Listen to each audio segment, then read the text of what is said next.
America's favorite pie is apple. Of course it is. How do we know it? Because of data. You look at supermarket sales. You look at supermarket sales of 30-centimeter pies that are frozen, and Apple wins. No contest. The majority of the sales are Apple. But then supermarkets started selling smaller, 11-centimeter pies, and suddenly Apple fell to like 4th or 5th place. Why? What happened? Okay, think about it.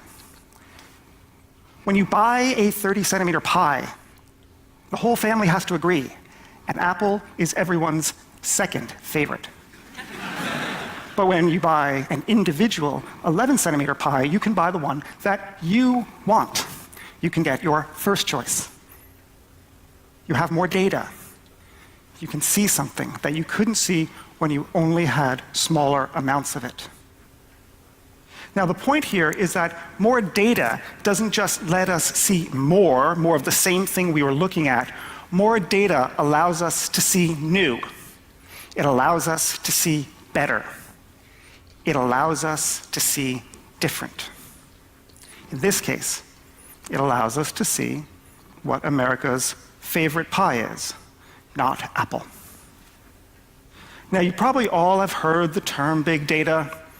In fact, you're probably sick of hearing the term big data. It is true that there is a lot of hype around the term, and that is very unfortunate, because big data is an extremely important tool by which society is going to advance. In the past, we used to look at small data and think about what it would mean to try to understand the world. And now we have a lot more of it, more than we ever could before. What we find is that when we have a large body of data, we can fundamentally do things that we couldn't do when we only had smaller amounts. Big data is important, and big data is new. And when you think about it, the only way this planet is going to deal with its global challenges, to feed people, supply them with medical care, supply them with energy, electricity, and to make sure they're not burnt to a crisp because of global warming, is because of the effective use of data. So what is new about big data? What is the big deal? Well, to answer that question, let's think about what information looked like, physically looked like in the past. Okay, in 1908, on the island of Crete, archaeologists discovered a clay disk. They dated it from 2000 BC, so it's 4,000 years old. Now, there's inscriptions on this disk, but we actually don't know what it means. It's a complete mystery. But the point is that this is what information used to look like 4,000 years ago. This is how society stored and transmitted information.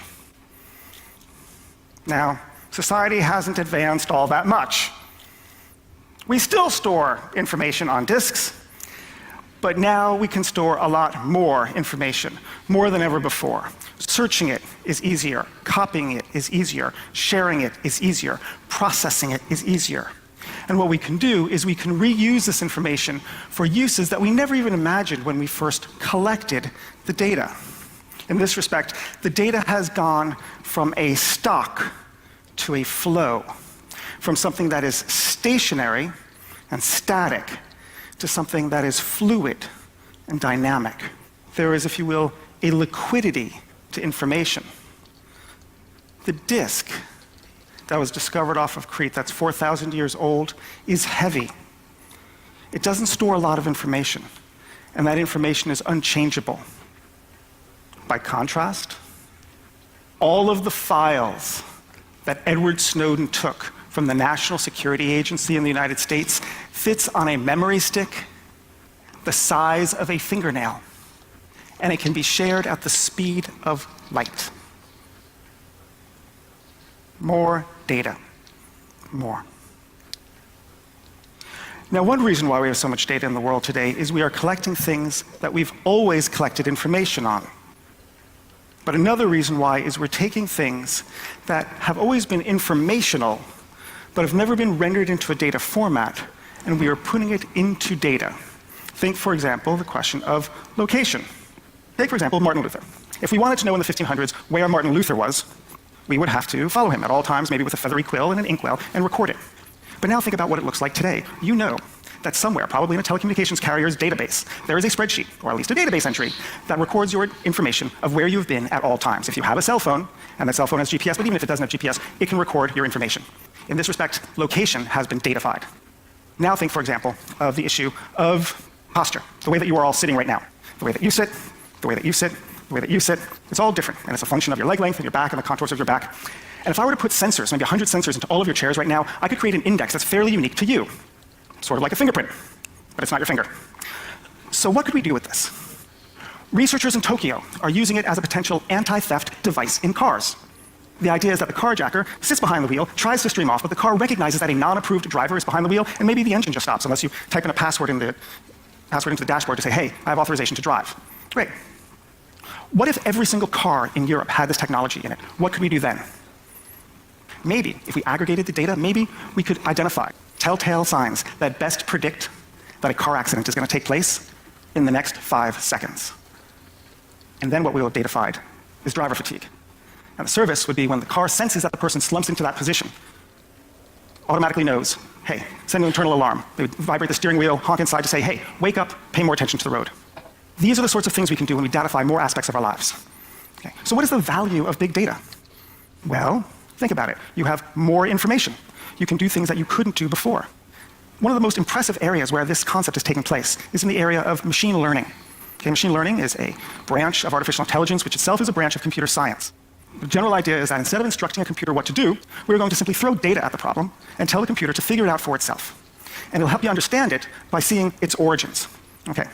In the 1950s, a computer scientist at IBM named Arthur Samuel liked to play checkers. So he wrote a computer program so he could play against the computer. He played, he won. He played, he won. He played, he won. Because the computer only knew what a legal move was. Arthur Samuel knew something else. Arthur Samuel knew strategy. So he wrote a small subprogram alongside it, operated in the background, and all it did was score the probability that a given board configuration would likely lead to a winning board versus a losing board after every move. He plays the computer. He wins. He plays the computer. He wins. He plays the computer. He wins. And then Arthur Samuel leaves the computer to play itself.